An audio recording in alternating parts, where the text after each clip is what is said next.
Welcome back. Just hours until the start of opening statements in the trial of Milwaukee County Judge Hannah Dugan, accused of helping an undocumented immigrant evade federal immigration officials after appearing in her courtroom.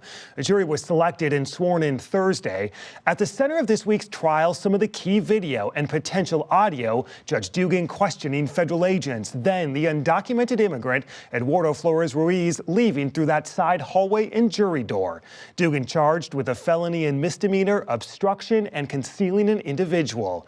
Judge Nancy Gertner is a retired U.S. District Judge. She led an effort condemning the arrest when it first happened, and she joins us now. Judge, welcome back to the show. Good to be here. So the interim U.S. attorney told me a couple weeks ago that federal prosecutors had offered Judge Dugan a plea deal all ahead of the trial, which starts Monday. Are you surprised as you look from afar that the defense and Judge Dugan did not take that offer?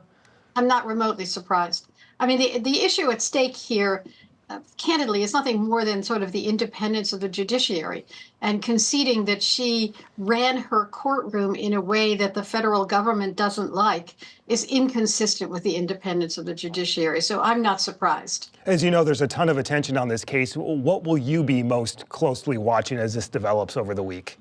Well, I mean, the government has to prove beyond a reasonable doubt that what she did obstructed the apprehension of this individual, and as the facts, as I understand them, show, he wound up in essentially a public hallway right outside the courtroom.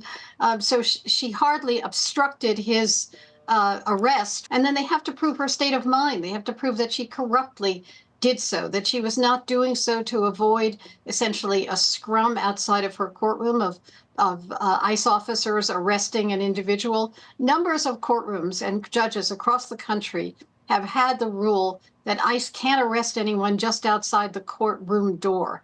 And the reason for that is that you don't want people to be afraid to come into the courtroom. So the question is whether that was her purpose, I think, or whether her purpose was to obstruct his arrest. And that will be for the jury to decide. The judge in the case ruled that the defense will not be able to describe how she was arrested by FBI agents. They will not be able to introduce the comments on social media or comments on TV from the FBI director or attorney general. Is that a big loss for the defense in this case? It's not a surprising decision, and it's not a big loss, except because it shows to some degree, it shows the bad faith of the prosecution that they did a perp walk with a sitting state judge, which is astonishing and troubling.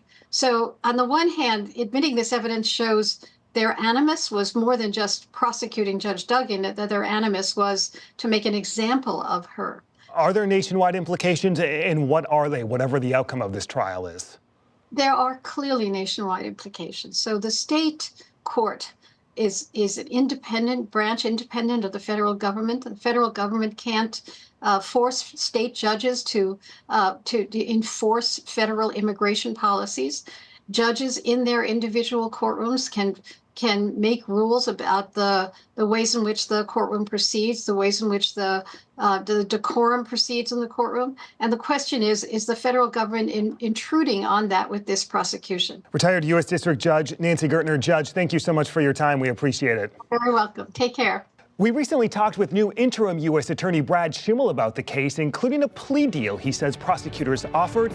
Watch that interview right now on the 12 News YouTube page. Up next, the new plates.